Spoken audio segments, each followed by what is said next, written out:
Hello, this is Amanda Kocher, and today we are going to be talking about glomerular filtration rate, or GFR, and the forces that are involved in producing that.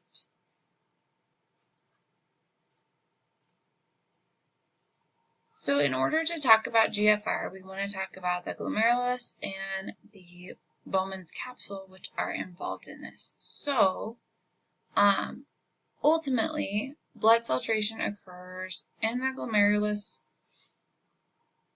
and is pushed through three membranes in order to filter out the blood. So we have our afferent arteriole, which brings blood to the glomerulus, and we have our efferent arteriole, which is going to take that filtered blood away.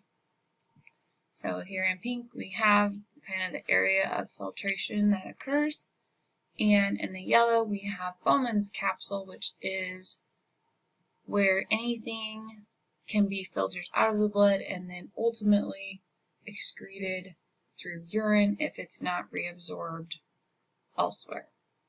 So in order to do this, we have three membranes that are that line this glomerulus in here. So while it looks simple, there is a very ultra-fine filter that is active here. So its three membranes are the glomerular capillary wall, the basement membrane, and then that inner layer of Bowman's capsule that between those three filters out everything but super small molecules and water so that our blood can be maintained and free of waste that we do not want being circulated throughout our body. So what forces drive this process? The ultimate force that drives filtration is the hydrostatic pressure in the glomerulus. So hydrostatic pressure is just the pressure of a fluid on the walls holding it. So if you picture a pipe, it is a water pipe, it would be the pressure of the water on that pipe. In this case, if we're looking at arterial blood at the glomerulus, it is pushing on the capillary walls, which ultimately are going to favor filtration. And we have 55 millimeters of mercury that are being applied to the blood, pushing on those three membranes here toward Bowman's capsule. This favors that filtration. It's what's going to push that blood and all of those particles through that need to be filtered out. But on the other hand, we also down here have this hydrostatic pressure that is the same type of pressure that is being exerted from Bowman's capsule, and it is only at the rate of 15 millimeters of mercury, however. So a much smaller pressure, but still a pressure that opposes the filtration process. And then finally, we have shown here the other opposing force is this plasma colloid osmotic pressure. And osmotic pressure is essentially hydrostatic pressure's counterpart. So hydrostatic pressure tends to push and plasma colloid osmotic pressure tends to pull. So the plasma colloid osmotic pressure of the glomerulus is going to be opposing that filtration process as well. And as we see here, that is about 30 millimeters of mercury worth of pressure that is also opposing that filtration process. When we take these values, we have our favoring, our driving pressure, and then we have our opposing pressure. If we take the net difference in those, so our favoring minus our opposing, we get about 10 millimeters of mercury worth of pressure in the favoring direction. And so this net filtration pressure, which it is called, forces large volumes of fluid from the blood through the glomerular membrane into that Bowman's capsule so that it can be excreted via urination. So all of that to say, our glomerular filtration rate is one of the primary ways that we can look at kidney health. So it is a very good indicator on whether your kidneys are functioning properly and filtering the blood as you need them to.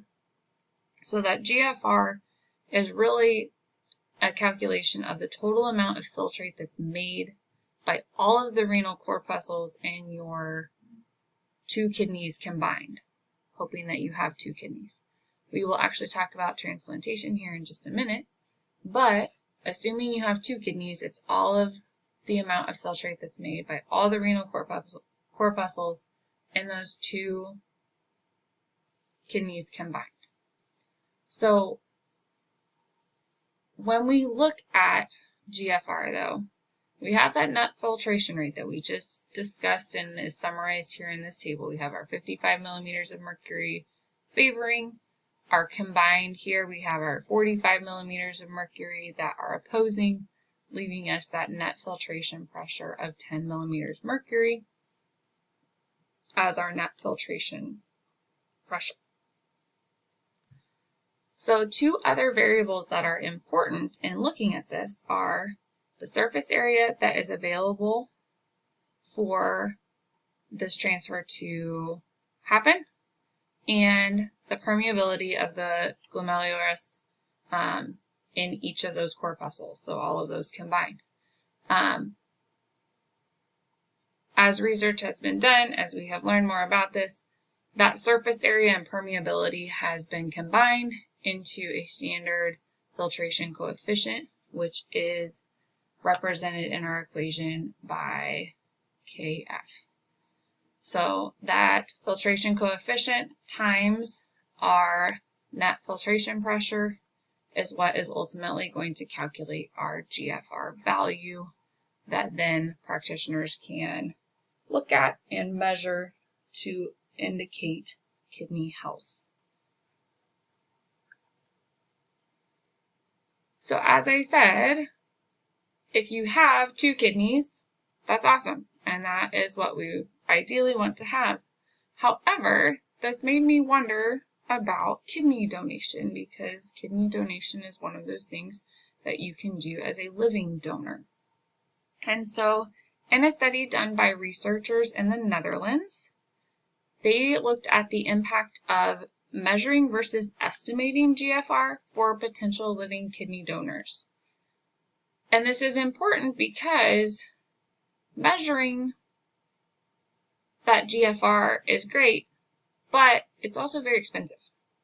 So when a person is attempting to donate a kidney as a living donor, which it makes up about half of the living donations in the Netherlands, which was why this was a great place to do this study, the assessment of health for the donors has to be accurate. You want your donors who are giving their kidney to be safe during surgery, so healthy enough that they can actually undergo surgery, but then also that they're healthy enough and that they have good enough kidney function that they can maintain that health post kidney transplant.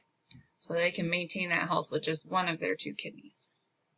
So a common way to estimate GFR is serum creatinine, but one of the challenges that goes with that is that it typically underestimates the value of the GFR. And so one of the challenges with that is you might be excluding people that really are healthy enough or really do have a good enough GFR in order to donate and then be healthy post-donation. So they looked at this, if they measured the GFR through exogenous filtration markers. The challenge with this, though, is it is very expensive.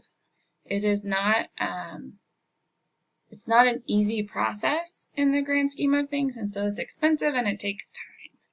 And so in this study, they really wanted to find, are we excluding people, though, that we shouldn't be? And so what they hypothesized was that by using measurement GFR screening, we will include donors that have lower mean estimated GFRs and therefore be able to include more donors in our donation pool.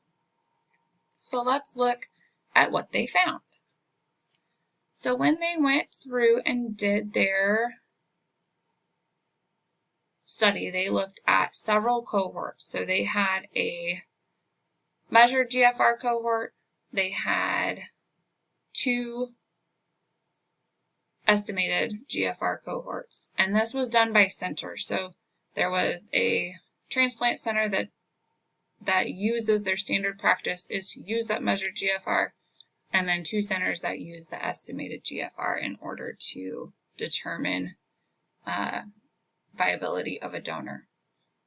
And what they found was that if they looked at the difference in the mean of our donors or our pre-donation candidates, what we found was that the estimated GFR and the measured GFR really was about 10 milliliters per minute different, but with a pretty substantial variance of plus or minus 12.